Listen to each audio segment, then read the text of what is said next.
Someone told me to use our investigative skills to look up Tekashi 6ix9ine. And until a few days ago, I had no clue who the fuck he was. But apparently, hundreds of millions of people around this globe know who the hell Tekashi 6ix9ine is. And if you don't know who he is, well, don't share a bowl with him because he'll snitch your ass out. So mainstream media, like, CNN, Fox News, Hollywood, whatever, I'm sure they have means, they know where to find information like this, but they just, for some reason, haven't put the information out there. And I searched and I was like, what the fuck isn't this? Why aren't these documents being discussed? Because this is a huge federal case in the Southern District of New York. And all of these federal documents are out there. Recent documents recently were unsealed that were sealed back on January 23, earlier this year, about Tekashi 6ix9ine. His name is Daniel Hernandez. His name, he wasn't born like, Tekashi 6ix9ine, which is a stupid fucking name, just so everybody knows. And all his co-defendants have stupid fucking names too, like Murda B, Murda, and then the letter B. And then Mel Murda, that's his name. Mel Murda, Murda, okay? And then there's Kuda B, and I'll read the indictment. It has all their names, like their real names plus their stupid names. And they are involved in this huge RICO case. They were indicted on RICO charges. So if you don't know what RICO is, it's a huge, if you go down for RICO in the federal government, you're going to jail for the rest of your life. And Daniel Hernandez, aka Tekashi 6ix9ine, was facing 47 years prior to his cooperation, substantial assistance to the federal government.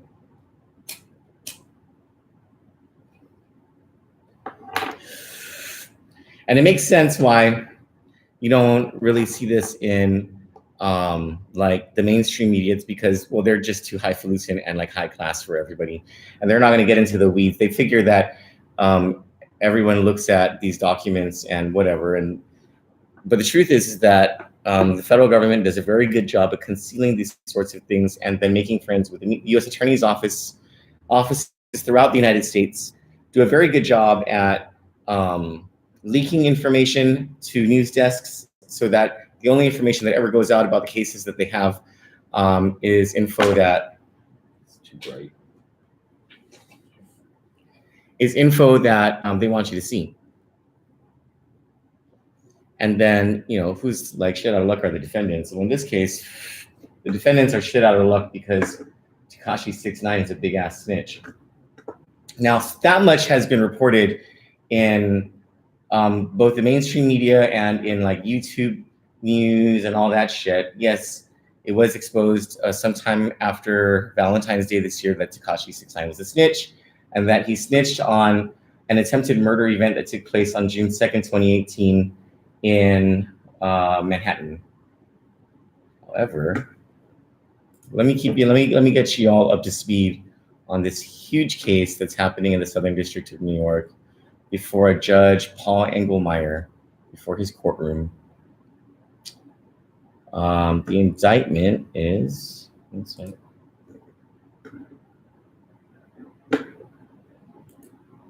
let me just pull up this motherfucker. Okay.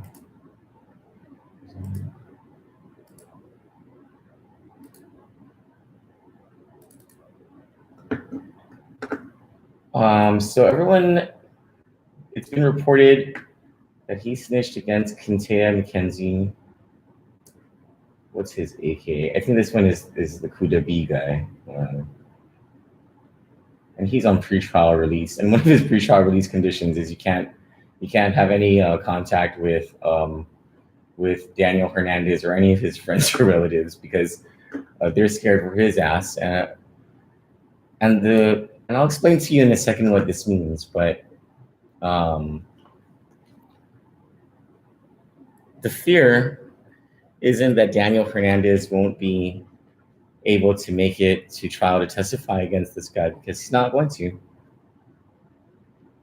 According to an affidavit that Mr. Hernandez's attorney filed in federal court, there isn't going to be an opportunity to cross-examine the two people who he snitched against,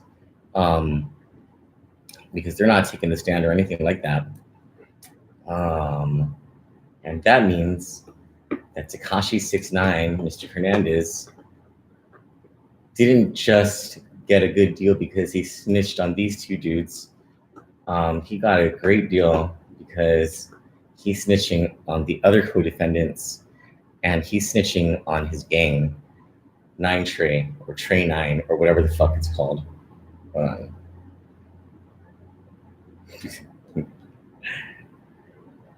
Where's this stupid fucking indictment? Give me a sec, everyone.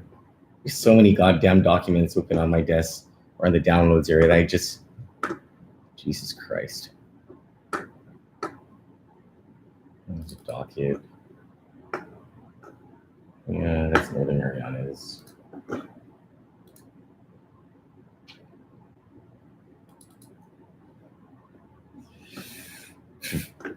Here's a protective order.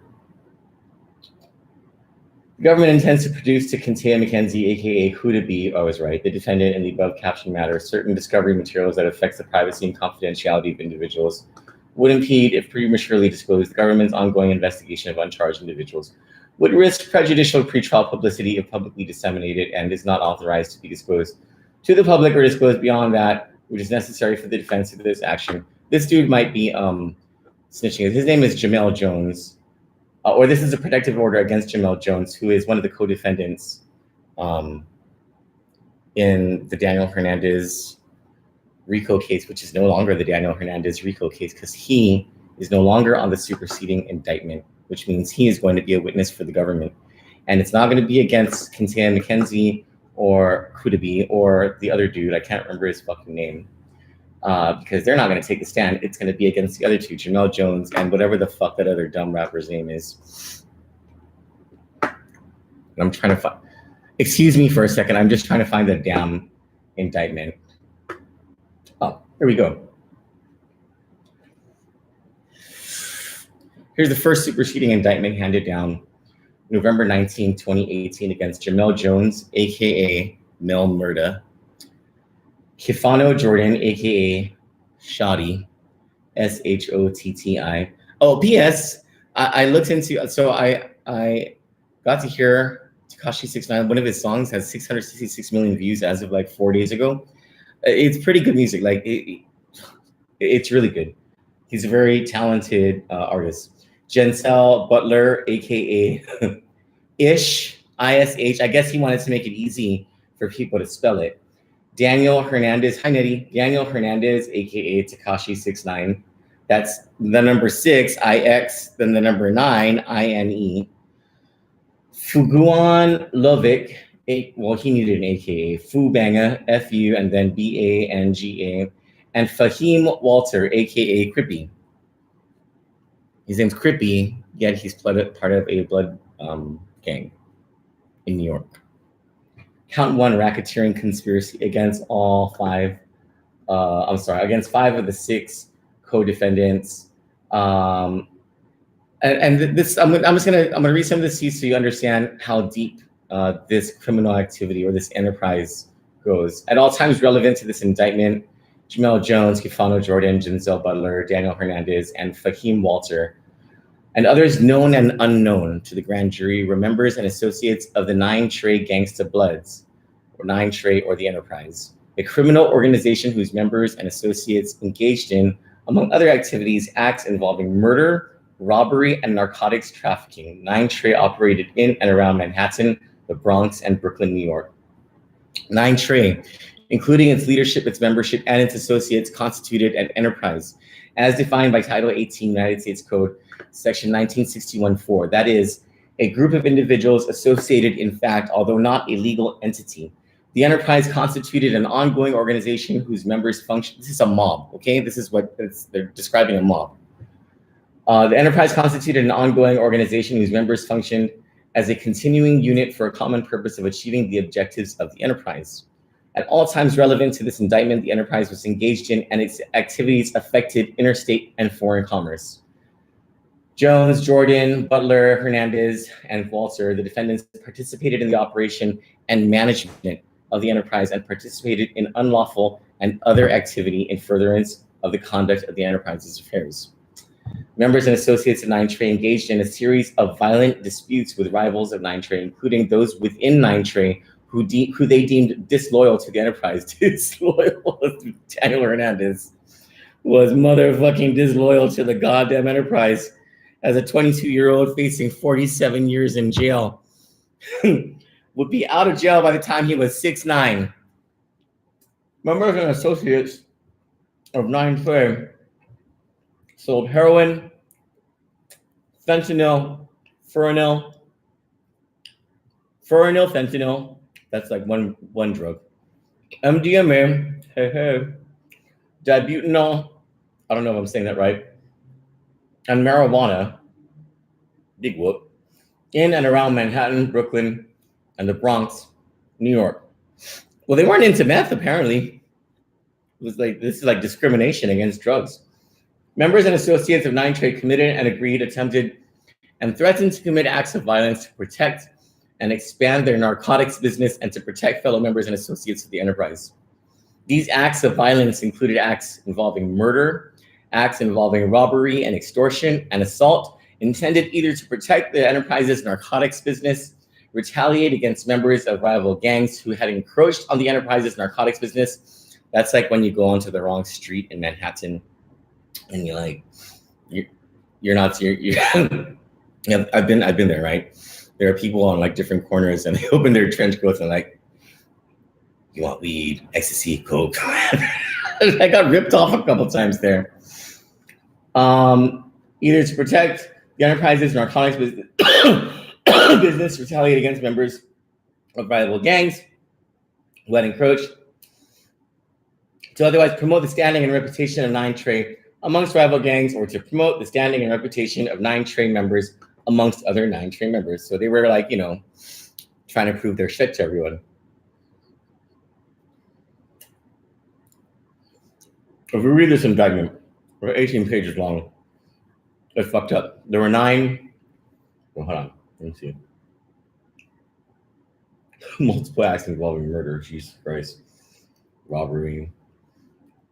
Count 2, count 3, count 4, 6, 8. In the original superseding indictment, there were 8 counts. And then if you think that they've got money to, you know, fight this one out, think again. Because in the superseding indictment, there was a forfeiture allegation as to count 1.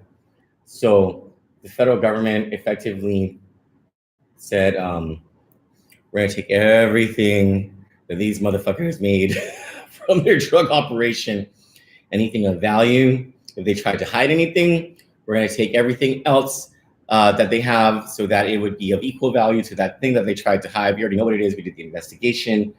If any of the property described above as subject to forfeiture as a result of any act or omission of the above named defendants cannot be located upon the exercise of due diligence, has been transferred or sold to or deposited with a third person, has been placed beyond the jurisdiction of the court, has been substantially diminished in value, or has been commingled with other property which cannot be subdivided without difficulty, it is in the intent of the United States, pursuant to Title 18 U.S.C. Section 1963 and Title 21 U.S.C. Section 853P and Title 28 United States Code Section 2461C, to seek forfeiture of any other property of the defendants up to the value of the above forfeitable property. Signed by the foreperson of the grand jury and Jeffrey S. Berman, United States Attorney in the Southern District of New York, from United States District Court, United States of America. Filed with the court on November 19, 2018. Then, sometime between then and,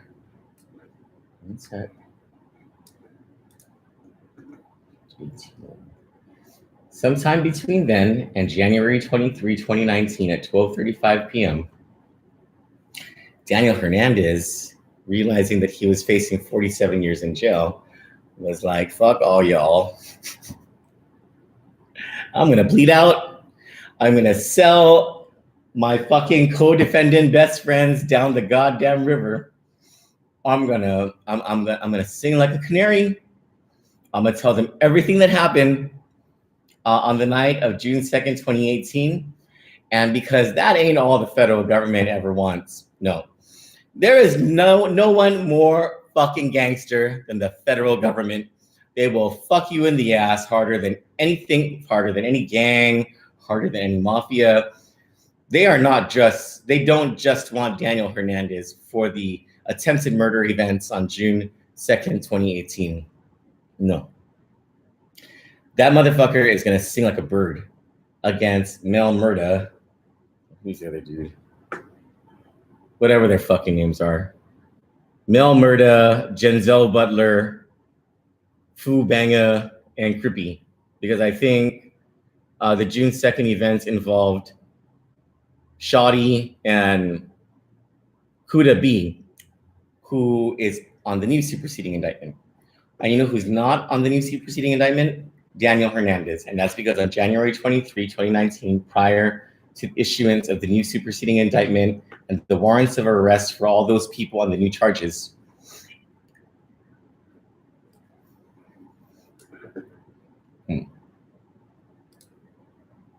let's put our cash together and try to gain it. That is a disgusting. Jadine is disgusting. She's losing her hair. After that, Daniel Hernandez was in the courtroom with Judge Engelmeyer in proceedings that were sealed until the arrest or the apprehension of his co-defendants in the new superseding indictment. And they were sealed for his own safety because of what he was providing to the United States. When the judge, who was basically the gangsta boss of this courtroom, told everyone to be seated, Daniel Hernandez took his seat like a bitch. No, I'm just kidding. Not like a bitch. Like when the judge says that you have to do what the judge says or you're going to jail right away. And then it says, Mr. Florio or Miss Florio, that was Daniel Hernandez's attorney at the time. Good afternoon, Your Honor. Don Florio of the Don Florio Law Firm, 909 3rd Avenue, New York, New York. That is a rich motherfucking bitch, okay, 3rd Avenue. I represent Mr. Daniel Hernandez, who is standing to the left of me. Good afternoon, Your Honor. The judge says, all right, good afternoon, Miss Florio, and good afternoon to you, Mr. Hernandez, the defendant. Good afternoon, Your Honor, with his fucking rainbow hair and his grill. I wonder if he was wearing his grill that day. And he says, y'all may be seated. Then he goes through like this long thing about, you know, they need to establish that this dude is competent to stand trial. Or, no, I'm sorry, he's competent to say that he is going to waive all of his constitutional rights and enter a guilty plea.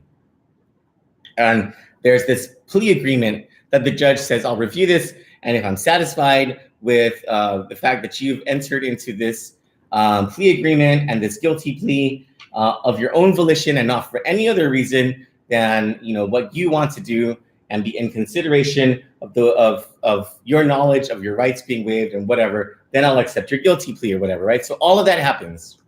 All that happens. And the judge explains to him, it starts on page 18 of this document from January 23, which was recently unsealed because, of course, Daniel Hernandez's co-defendants were apprehended because he was singing like a bird. I'm sorry, not page 18, starting on page 15. Have you received a copy of the information containing the charges against you? Daniel Hernandez says, yes, Your Honor, I did. Have you read it? Yes. And have you discussed it with Ms. Florio, his attorney? Yes, I have. You are proposing to plead guilty to different counts, 9 different counts in the information. That's the name of the thing that happens when you don't do the indictment anymore. Do you understand that you will be separately sentenced on each of these counts? He says, yes. And do you understand that I may order you to serve your sentences either concurrently or consecutively? He ain't facing any time. Meaning together or one after the other. The defendant, yes, Your Honor. Now I'm going to summarize and order each of the 9 charges. Government, just be prepared. Afterwards, I'm going to be asking you to set out the elements of those charges. Do you understand that you are charged in count 1 with knowingly participating in a racketeering conspiracy involving an enterprise known as the 9 Trey Gangsta Bloods, or 9 Trey, from at least 2017 through in or about November 2018? He says, yes. Court, do you understand that you are charged in count 2 with knowingly possessing a firearm which was brandished and discharged and aiding and abetting the same during and in relation to a crime of violence for which you may have been prosecuted in a court of the United States, namely the racketeering conspiracy charged in count 1? The defendant, yes. The court, and do you understand that you are charged in count 3 with participating on or about March 20, 2018 in an attempted murder in aid of the same racketeering conspiracy and aiding and abetting the same? Daniel Hernandez says, yes, Your Honor. The court, do you understand that in connection with the same incident on March 20, 2018, you are charged in count 4 with knowingly possessing a firearm which was brandished and discharged and aiding and abetting the same during and in relation to a crime of violence for which you may be prosecuted in a court of the United States, namely the attempted murder charge in count 3? The defendant, yes, Your Honor. The court, do you understand that you are charged in count 5 with participating on or about April 13, 2018 in an assault? Then the attorney interrupts and says, no, it's April 3. And the court says, oh, okay, April 3, forgive me. April 3rd, 2018, an assault with a dangerous weapon in aid of the same racketeering conspiracy and aiding and abetting the same. The defendant, yes, Your Honor. The court, thank you, Ms. Florio, for catching the date error. And do you understand that in connection with the same incident on or about April 3, you are charged in count 6 with knowingly possessing a firearm which was brandished and aiding and abetting the same during and in relation to a crime of violence for which you may be prosecuted in a court of the United States, namely the assault with a dangerous weapon charged in count 5. Yes, Your Honor. You understand that you are charged in count 7 with participating on or about June 2 in an assault with a dangerous weapon in aid of the racketeering conspiracy and aiding and abetting the same. The defendant, yes, Your Honor. Do you understand that in connection with the same incident on or about June 2, 2018, you are charged in count 8 with knowingly possessing a firearm which was brandished and discharged and aiding and abetting the same during and in relation to a crime of violence for which you may be prosecuted in a court in the United States, namely the assault with a dangerous weapon charged in count 7? Yes, Your Honor. Finally, do you understand that you are charged in count 9 with participating in or about 2017 in a conspiracy to distribute and possess with intent to distribute 1 kilogram and more of mixtures and substances containing a detectable amount of heroin? The defendant, yes, Your Honor. So that ends the inquiry. And you know what's missing? You know what's missing from all of that? From all of those counts against Daniel Hernandez? The murder charges, and the fentanyl, the fentanyl, the MDMA. It's only showing up the heroin. And you know what else is missing from all of those charges? Daniel Hernandez, because this guy ain't gonna go to jail. You know why?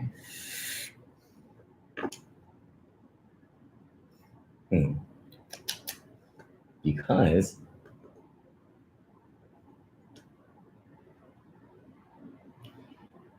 the United States Attorney says the government, with respect to this count, Your Honor, would proffer that individuals in the enterprise sold heroin and fentanyl. Those narcotics came from out of state, indeed out of the country.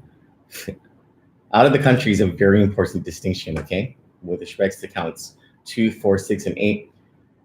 Blah, blah, blah, blah, blah. So all the firearms, the attorney goes down, the U.S. attorney goes down, and he talks about the attempted murder, and never talks about the murders. And then everyone agrees. The court asks, do you understand that for each of counts 1, 5, and 7, the maximum possible penalty is 20 years imprisonment? He says, yes, Your Honor. Do you understand that for count 3, the maximum possible penalty is 10 years imprisonment? He says, yes, Your Honor.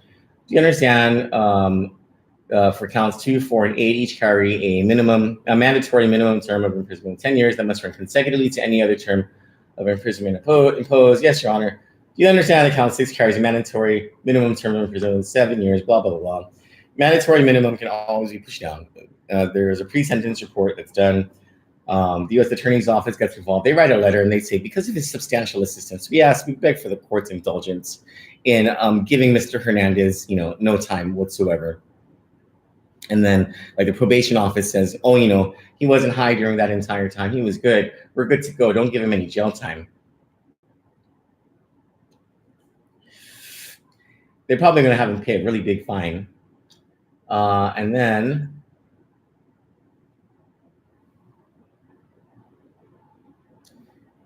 he loses his civil rights. Well, this is all standard shit.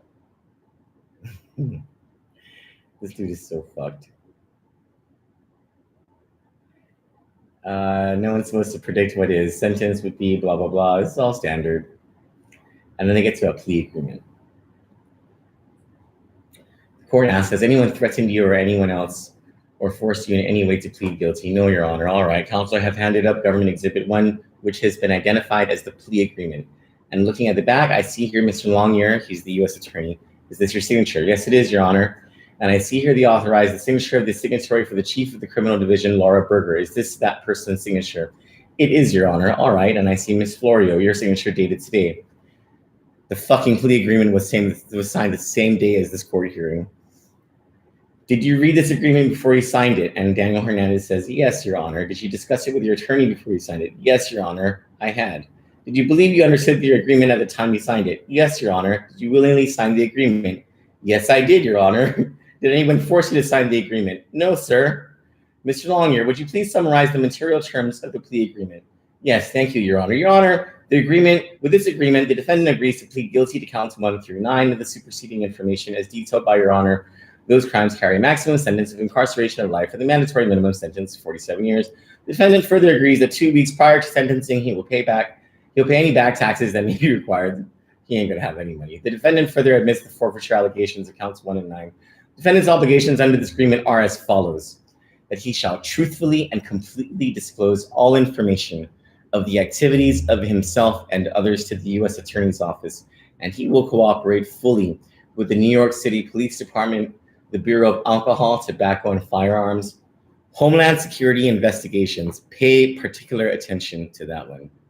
And any other law enforcement agency, that he shall attend all meetings at the office, and he shall provide to the office upon request any document, that he shall truthfully testify before the grand jury or at any trial, that he shall bring to the office's attention all crimes which he has committed, and that he shall commit no further crimes. If the defendant does this, the office, and this is detailed on pages 4 and 5 of the agreement, agrees not to prosecute the defendant for the crimes set forth in counts 1 through 9 of the superseding information, as well as additional crimes that the defendant has told the government about.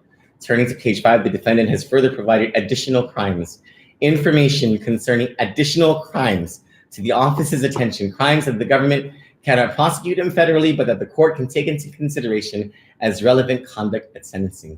It is understood that the defendant's cooperation is likely to reveal the activities of individuals and that witness protection may be required at a later date. This agreement does not bind any other prosecuting office. And it is further set forth at the bottom of page 5 that the sentence to be imposed on this defendant is within the sole discretion of this court. The government has not made any representation about the sentence that he may receive. That's all standard shit. Should the defendant successfully cooperate, the government agrees that it will file at the time of sentencing a motion pursuant to 5K 1.1 of the sentencing guidelines and further move pursuant to 3553E for a sentence below any mandatory minimum. However, if it is determined that the defendant has not fully cooperated, if the defendant has lied, or if he has committed any additional crimes that the government may not move under 5K1, blah, blah, blah, and that the government does not move, the defendant is still, he cannot withdraw his guilty plea further is determined, blah, blah, blah, blah, blah, blah, blah. He's a snitch. Now, he entered this guilty plea, and then a superseding indictment was issued against his other co-defendants in the first superseding indictment. And when that happened, his name wasn't on it. And the only reason his name wouldn't be on it is because he's going to testify as he promised to the judge on January 23, 2019.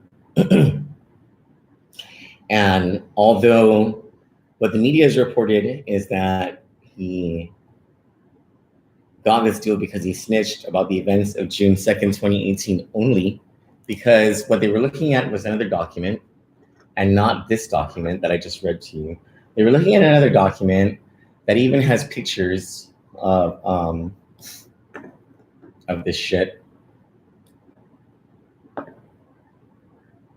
Who in the motherfuck closed my goddamn windows? Jesus fucking Christ. Who the fuck touched my goddamn shit? I have to sign in again. there was Southern District of New York. Oh, fuck it. I'll fucking explain it some other time. Whoever was on my fucking computer, stop fucking closing shit that's here. So, there was another document that the media was reading from that had pictures of the scenes that were taken on June 2nd, 2018, when Kuda B and the other dude, Walter, or whatever the fuck his name was, shot a rival rapper named Chief Keef, or some stupid fucking rapper name. And it was because Daniel Hernandez admits that he was the one who told those two other dudes that he would pay them $20,000 to shoot this dude. And he makes that confession, and he says that, and he tells the U.S. Attorney's Office that yes, it was those two who did the shooting, and that he actually only paid them $10,000 because apparently he's a cheapskate or something. I don't know. And all of that is confirmed. And so those guys are going down hard. Now I'm going to check whether those two are now cooperating, because their lives are going to be cut short. Their freedom is going to be cut short because of Daniel Hernandez. If they are, they're going to cooperate against Jamel Jones and that other dude, or the two other dudes. Man. In the affidavit that Mr. Hernandez's new attorney, Mr. Lazaro, files with the court, he says no conflict of interest will exist because he is the attorney.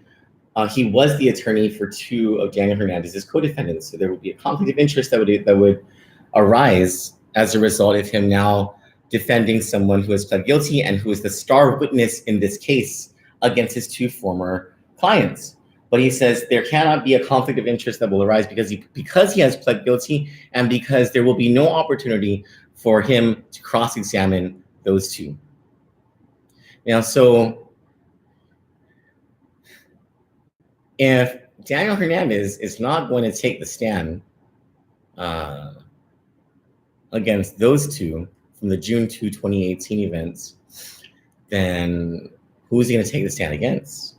Because that's why he wasn't included in the second superseding indictment. It's the only reason he wasn't included in it, so that he may become the material witness against whoever in the new superseding indictment.